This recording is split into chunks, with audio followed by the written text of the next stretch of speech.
is Carly, my pronouns are they, them, and welcome to my writing blog where I'm documenting working on a first draft with a working title Dragon Watch and running my indie imprint all while I have a 9 to 5. And it's Monday morning. I have another week of writing ahead of me. At the moment, I'm in chapter, I think 31 of Dragon Watch. I'm anticipating about 50 chapters at the moment. I really hope that I'm not getting over the 50 chapter mark. So yeah, this is what I'm I'm trying to turn the cat around at the moment. I write all my first drafts longhand. That's just how it works for me. So you'll see me scribbling a lot. And this morning, I watched Lydia Foxglove's the Cody Creatives video on special sauce, which basically means if you're becoming bored with your writing, what are the special ingredients that you enjoy spicing up your story with, that are quite personal to yourself and that you always enjoy writing about?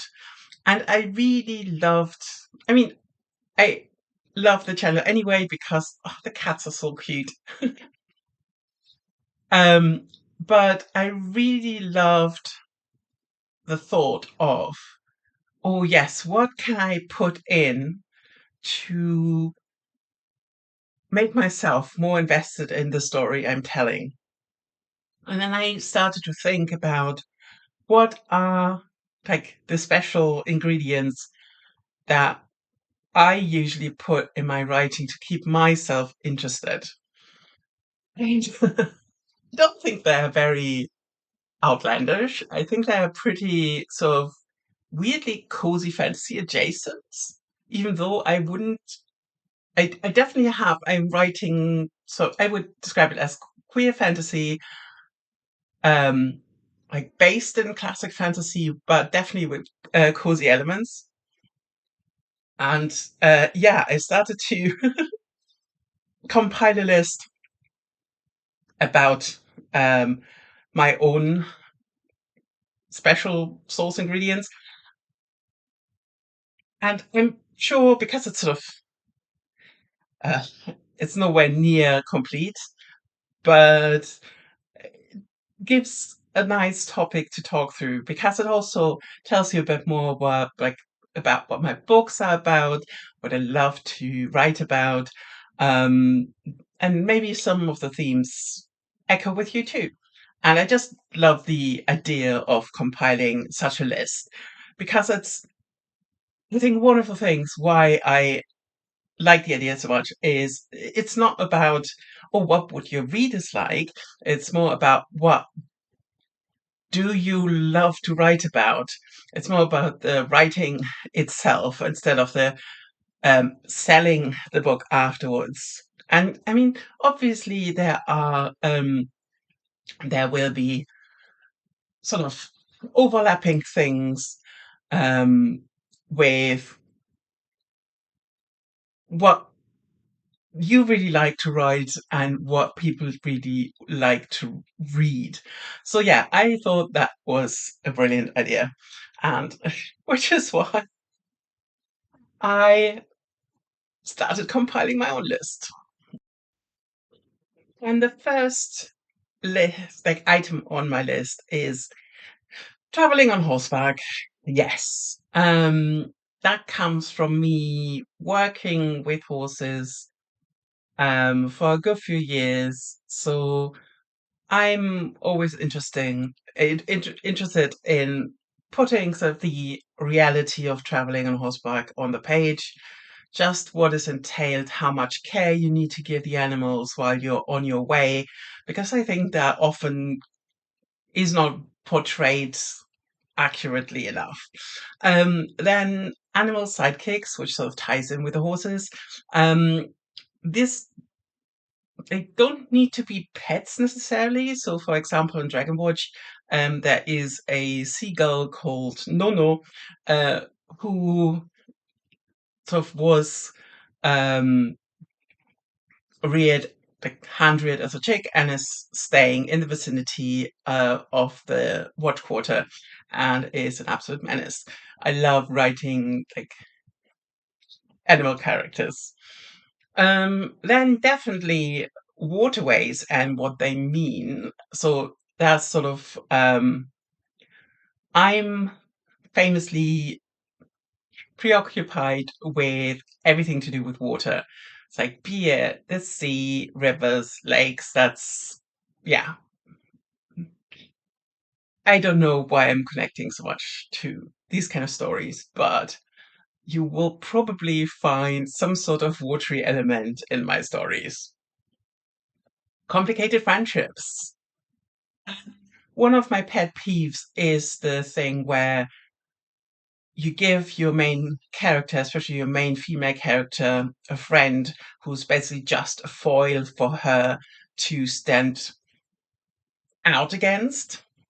So if there's a friendship on the page, I really like to have it developed and have like some complemented complicated elements to it where they don't see eye to eye, or where um the sometimes what I like in books is when there is a friend character, but they are comfortable enough to call the main character out without being cruel. And I find that a lot of books don't do that enough. They might yeah, or do like the competition between women thing that I find really difficult to read. The same then goes for complicated sibling relationships, because these come across so often as a bit too sugary, um, not really delving into like rivalry between siblings, or just the sort of the scrabble for resources, for attention, for love from the parents. Also, I have a lot of blended families in my books, and obviously that comes with difficult relationships as well. Then marriage politics and court etiquette. Marriage politics, I think, comes up in almost every one of my books, because it's just I find it really interesting, sort of creating alliances via marriage, and then you might not have a great say in who you're marrying, and then suddenly you have to sort of live with another person that you don't really like. For example, the whole Slow Moon series starts off because as the youngest child of a ruler, Slow is was always meant to make a really good marriage and secure an alliance.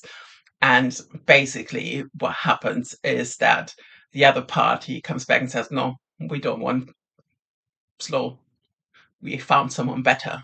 And then their mother basically says, "Oh, now you need to get compensation. We were really badly treated because that was a given that this marriage was taking place. So off you go and um, like make our point to the council."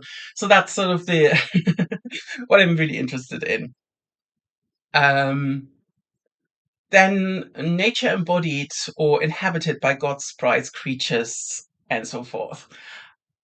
I don't make a secret out of the fact that kelpies are.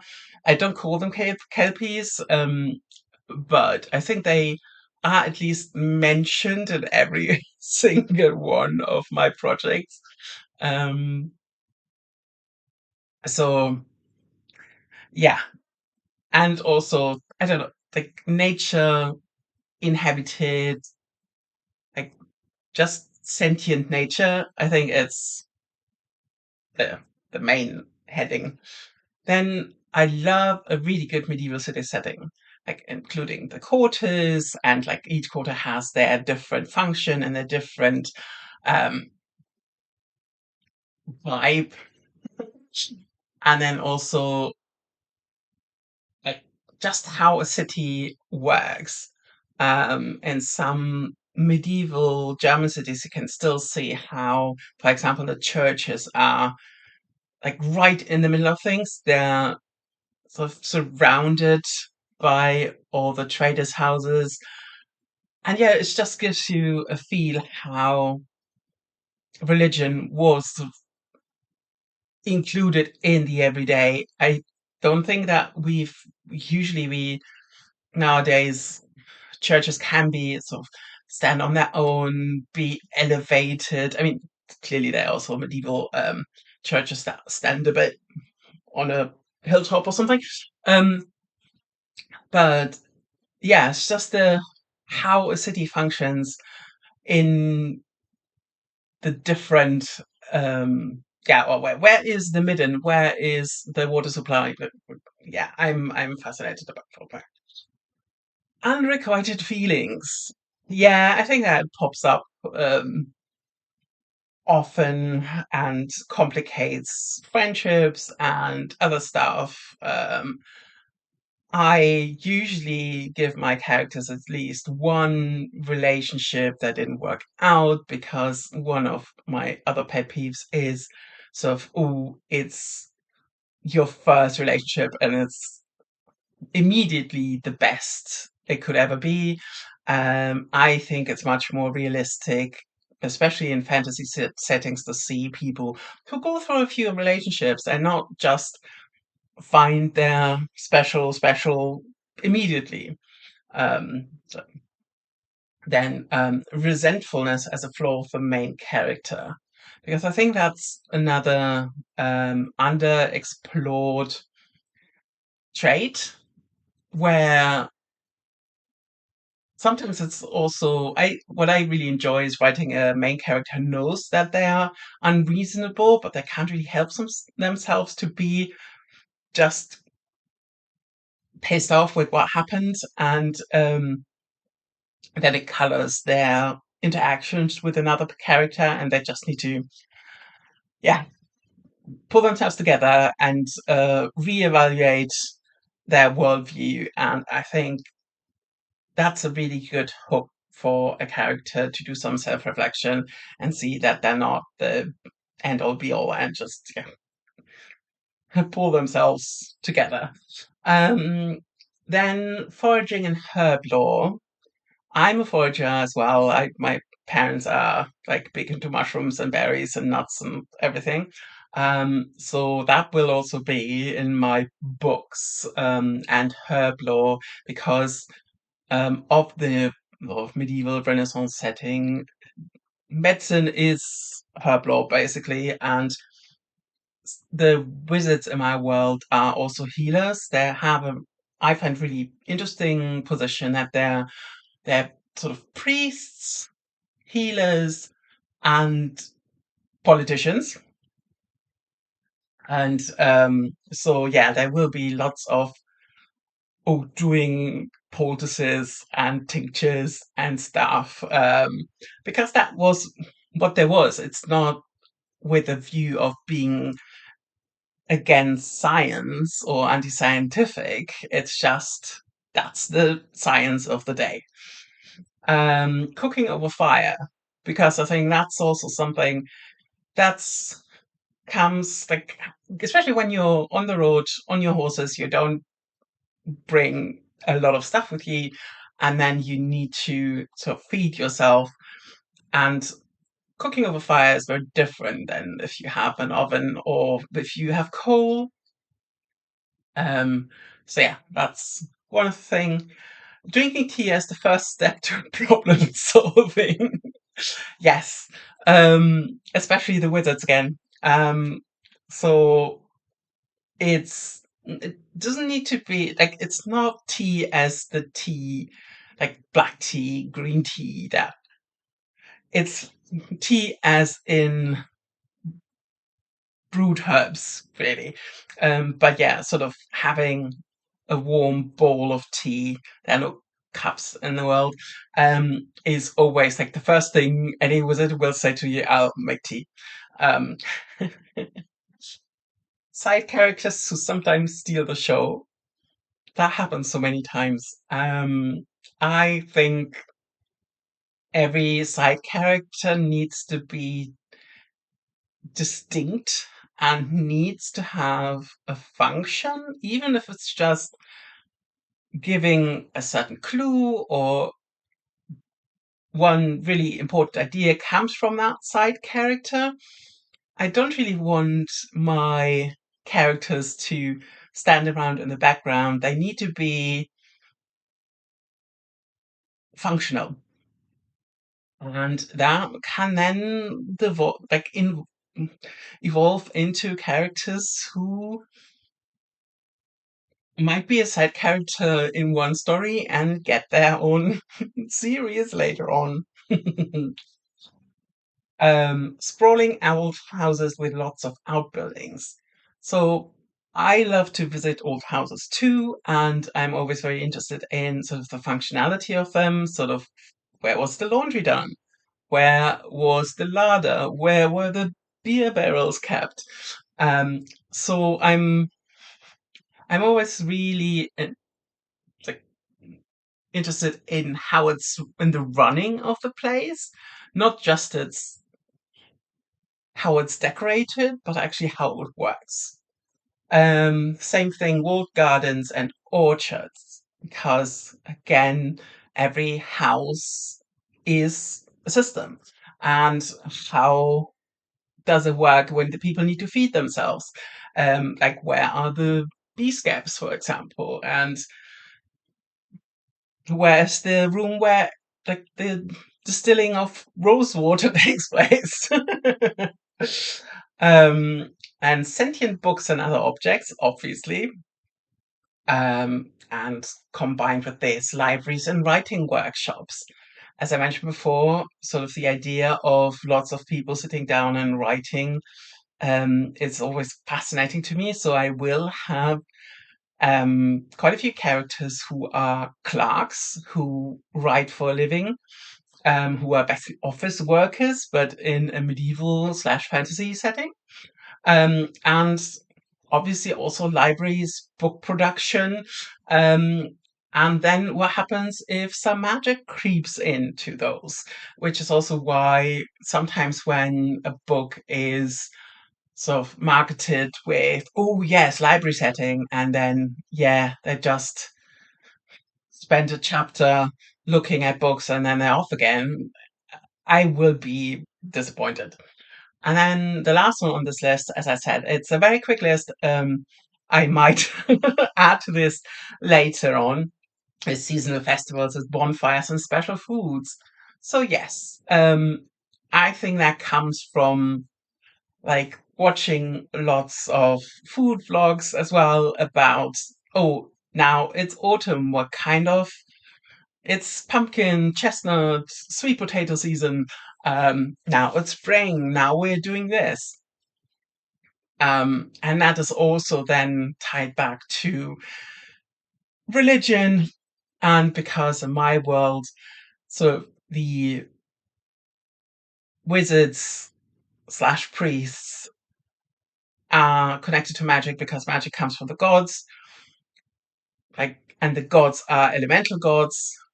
Everything's also tied up into the festivals and the food that you eat. So everything's sort of one big thing.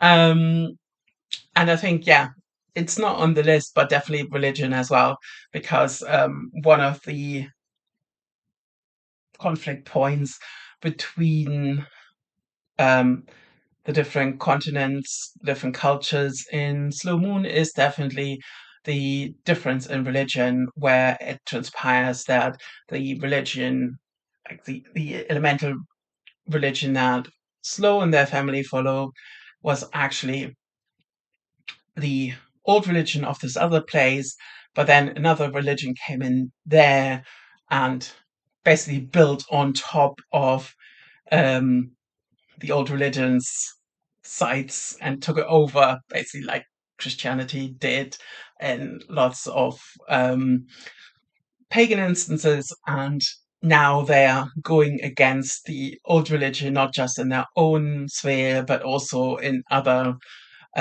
places. And this is why sort of magic, religion, everything, faith, everything is tied up together. And yeah, that was a really fun exercise for me to do because obviously I sort of know what interests me, but I've never really put it into a list before. So thank you again to the Cozy Creative for this fun idea. I had a blast with it. It struck me as a really nice way to kick off this installment of the writing blog. Um, I think this week, what I want to do is obviously chip away at Dragon Watch and then also just put in all the corrections for everything the sun touches. I also need to sort out the map for this one. At the moment in the manuscript, it's like a blank map page, but I'm working on that as well. Um, I want to I want to have the cover out in the open quite soon, and I want to have a sample copy to show as like, oh, this is coming next year. I also want to put everything the sun touches up for ARC reading quite soon, and yes, so I need to move on this bit as well. So, and then the third bit in this week's on this week's to-do list is typing the science fiction project. But I think I'm just a few chapters out from finishing the second draft. So that's really good. So it shouldn't take me that long to finish. I'm not quite sure, but this is also just basically the least pressing thing on my list. So yeah, I might do that in between. So yeah, that's what's to come. See you in a bit.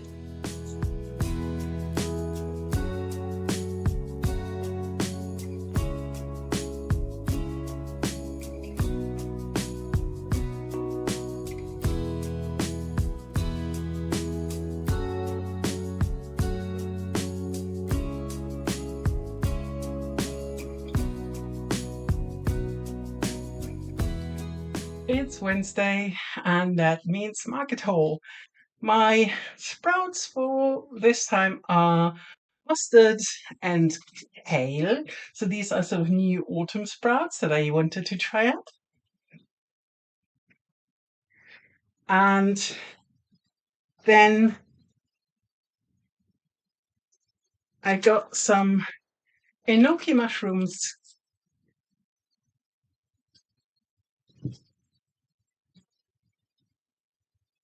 two fresh figs,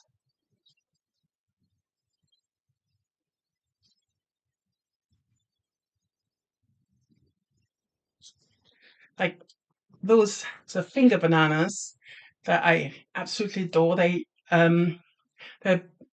a bit more expensive, but they have like a floral taste to them.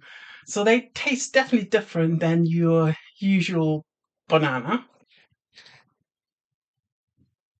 Some ginger for the soda making, which is progressing, and definitely like ginger is my favorite so far. The last thing I tried is actually cucumber and lemon, and yeah, let's see how that works. That's chilling at the moment.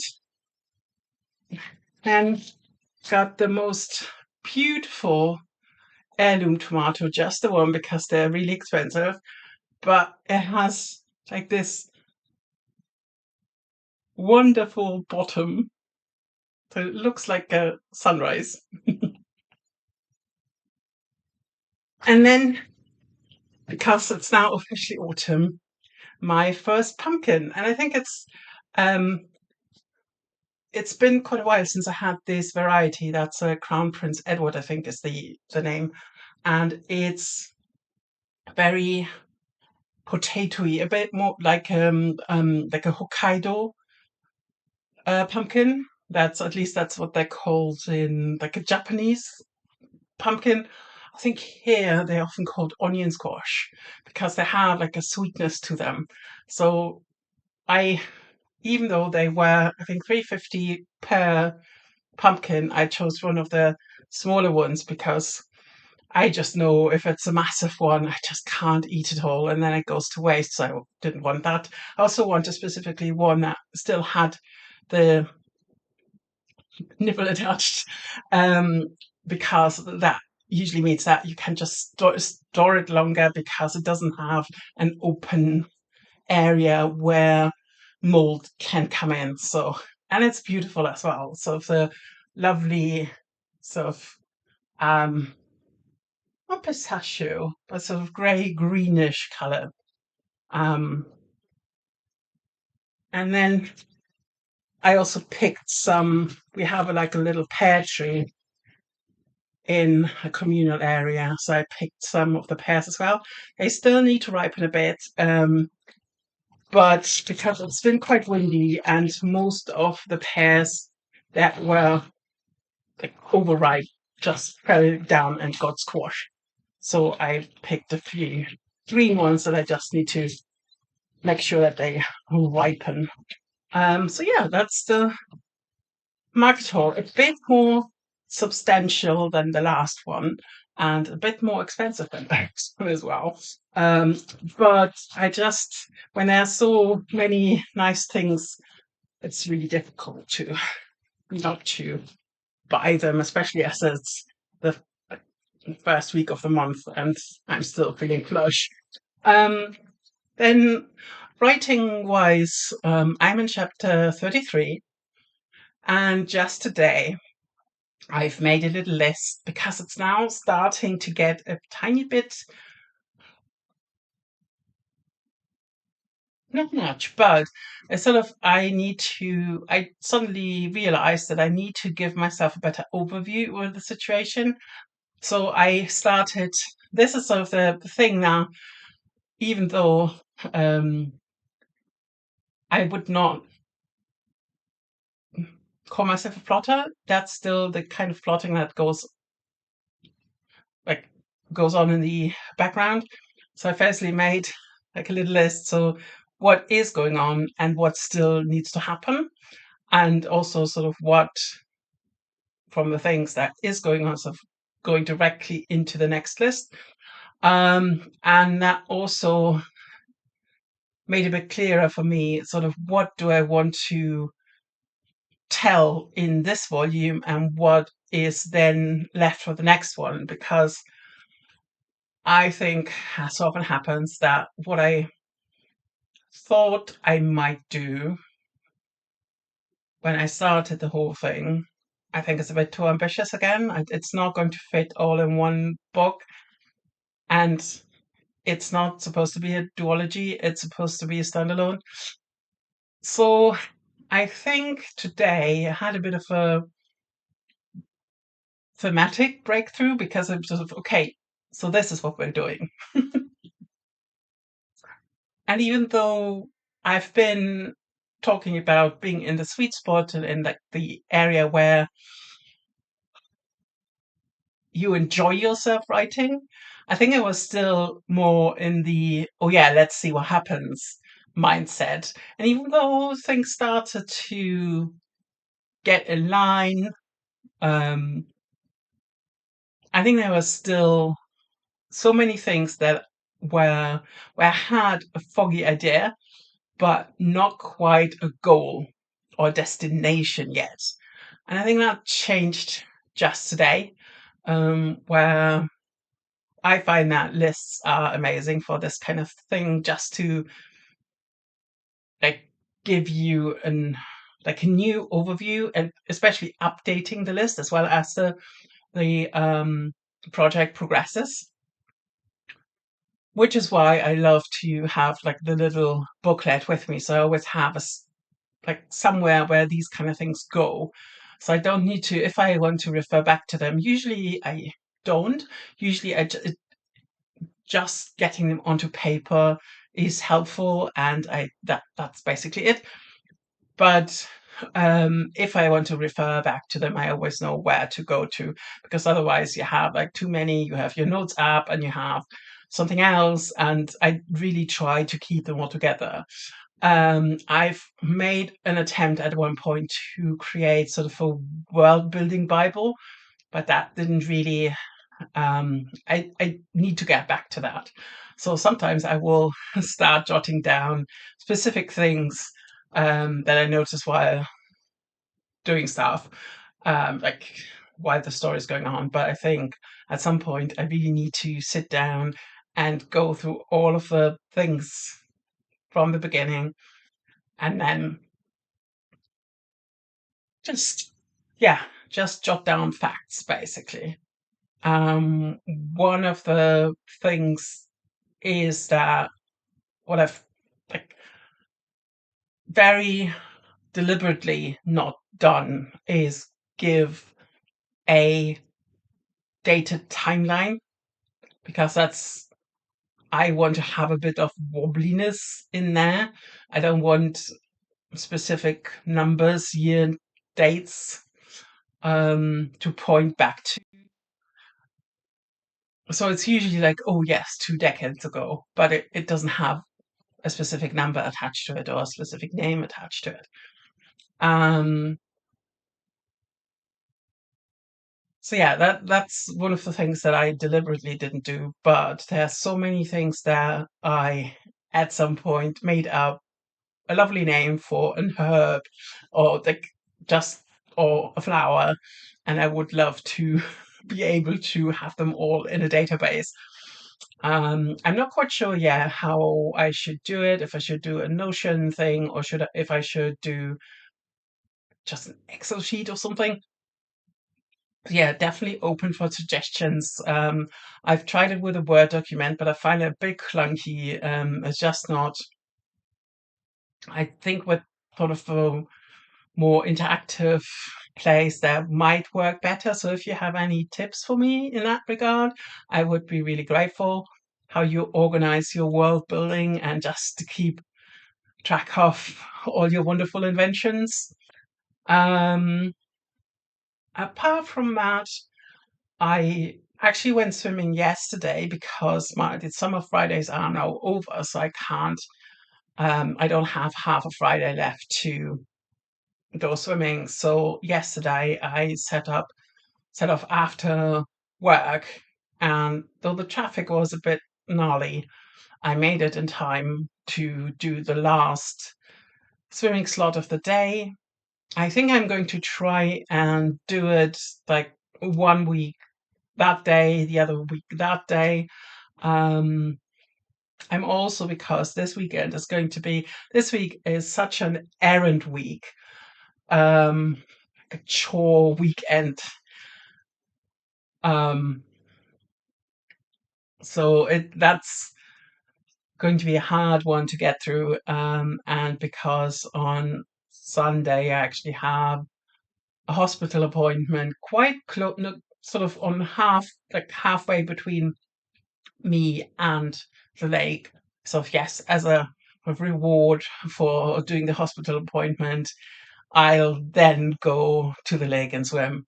So I might do stuff like this a bit more often, try to slot in a weekend spot if I can.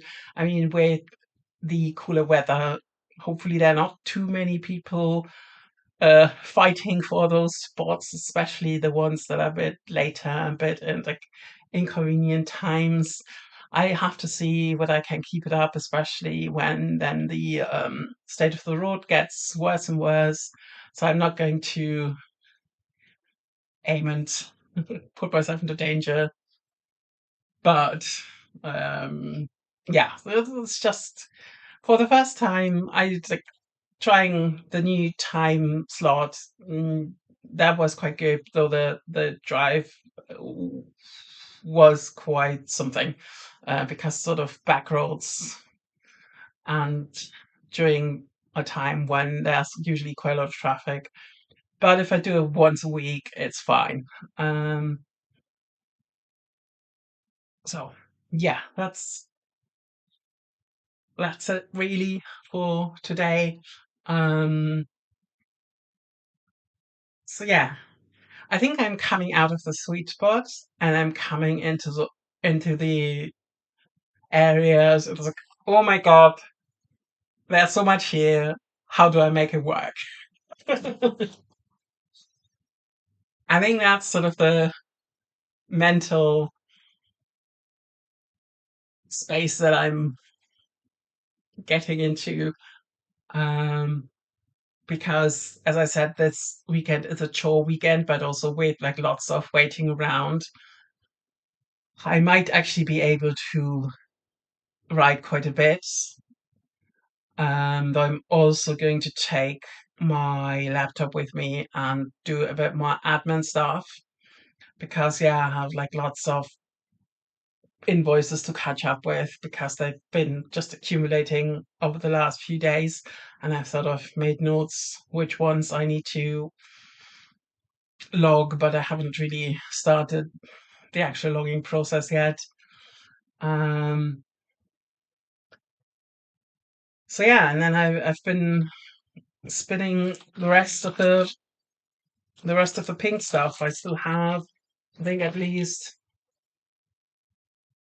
like one bobbin and a bit more left to do, or I then can start on the pastel Shetland that I dyed last weekend. I have another lot soaking for some time this week. I just need to see whether I can actually get to it.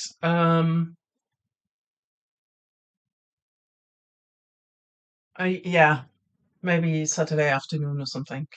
Um, so yeah, it's surely is going to be interesting. I have collected a few more special sauce ingredients, but I see if I can find some more until the last update for this vlog. See you in a bit.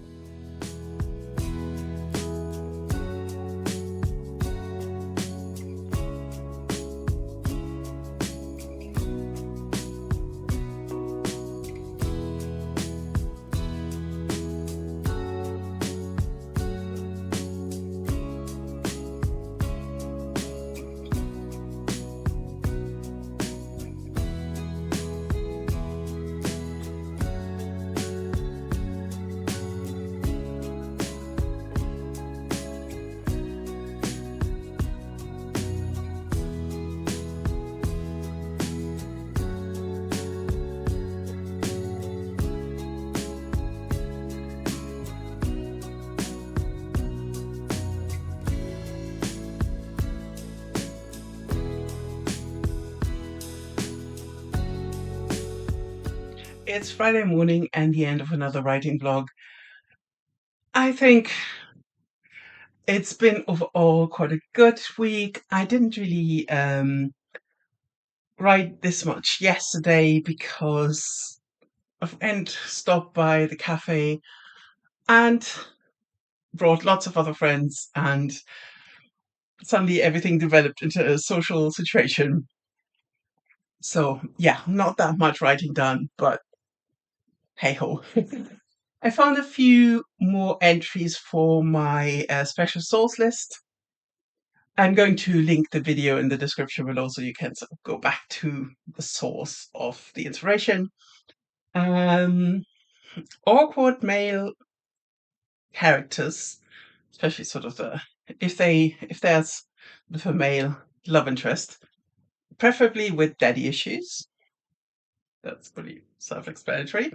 Fibercraft, because doing yarn stuff. I'm started to spin up the Shetland, At the moment I'm debating whether I'm going to ply it with a grey Gotland um, single or whether I'm going to ply it back on itself.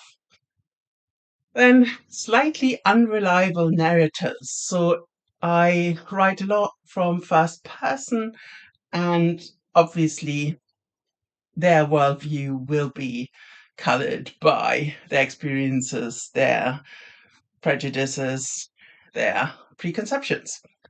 Um, Placing people who have no fighting skills into battle situations. I just, yeah, because again, one of my pet peeves is that in so many books we get, or films as well, we get sort of the training montage, and suddenly, lo and behold, they are the most amazing warrior to warrior ever. So, especially in the second volume of Slow Moon, we have a situation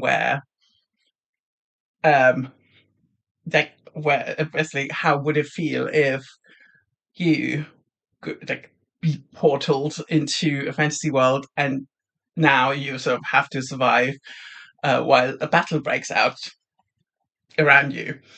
And then I think that's my main one is foul-mouthed old women, especially powerful old women. Um, in the world of Slow Moon, especially sort of in their culture, women rule, and the line goes through their daughters.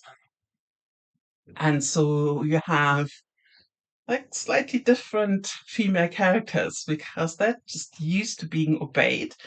They're used to having the upper hand in every situation. And so you get like, especially as you have rulers who cling to power and don't want to give up their place to their daughters, who get really crotchety. And I think one of the main inspirations for that is definitely Terry Pratchett's Witches, which I that like, Discworld is amazing of itself, but the Witches books, especially the later ones, actually are my absolute favorites, and I think there's so much there, and these have clearly inspired my own characters. So yeah, that's the end of the special source list. I had so much fun thinking about these things, and I think in like some, yeah, capacity, I think something's always in my stories because that's just what I love to write about. And I the first draft is definitely there to entertain myself, and then from there on we go to, oh yeah, does it make sense, and is that pure self-indulgence? Do we need another character like this? And then also a while ago I ordered a proof copy of the sixth volume of Slow Moon that's releasing in November, and it came, you can clearly see that the spine is not, so the title on the spine had slipped, and there was like a weird thin blue line where there was actually a stroke around the image that I had to remove. And then I ordered a second copy, and now you can see everything's fine now. So I'm going to go ahead and order a few of these copies to take with me. I have an event on the 4th of October. And I think I will sort of say, yeah, early copies or something, even though because it's the last one in the series, I don't expect anyone to buy them, but it's just nice to have something like a little exclusive sign. I'm also going to have a look at the inventory and see how many books I need to order, because there are actually quite a few events coming up, and one of them somehow I got the date wrong on my calendar, and I thought it was the 18th of October, but it's actually the 4th, which miraculously works out. But um, yeah, so I don't have so much time in between events to order copies in case I run low. So I need to just make sure that I have enough at hand of the first volume and the novellas, or the books that are most likely to be picked up. I've also I'm also waiting for the proofs for the first volume of Sun and Flame. So that means next week will be all about the cover reveal and what sort of I want to talk through the cover with you, and then um ordered this, like the hard proof copy of these with all the other stock that I want to order. So I try to group everything because there's the handling fee. Um, yeah, that's sort of what's hopefully going to happen. At the moment, I'm working on putting corrections in so I can create the ebook file for it. I'm going to talk about this in more detail later, but this is a series I want to take a few more risks with. With Slow, I was quite conservative, concerning sort of discounts and returns, and this is a bit more tradey, so I'm sort of trying to take a few more risks. And apart from that, it's going to be a very probably yeah, it's going to be a very chore heavy weekend, which is why I think I'm going to um, put it under a certain topic. And I'm reading Holy Terrors at the moment. I think I'm now halfway through, and there's some things that I feel sort of uneasy about, and some things that I really love. One thing is that one of the main things that happens is a election where they um, it's almost like a conclave in the Vatican where they cast votes to elect the new empress or emperor. And so there's and then people start to be picked off. So that's definitely a situation that I really, really enjoy, especially with all the political machinations around it. Um, and then there are some things that, yeah, I see where some people might find it a bit grating, let's say. But all in all, I'm still really, really enjoying it. I really hope that I will have lots of time at the weekend, like waiting various places. So I really hope I can finish it on the weekend, and then go to the lake on Sunday. Um, the weather's been really, really weird. We had so many, like almost um, flooding on the roads yesterday because there was sort of bursts of really violent rain. At the moment, the sky is blue, which is at the moment the light levels are quite high, as you can see way further into the room than usual.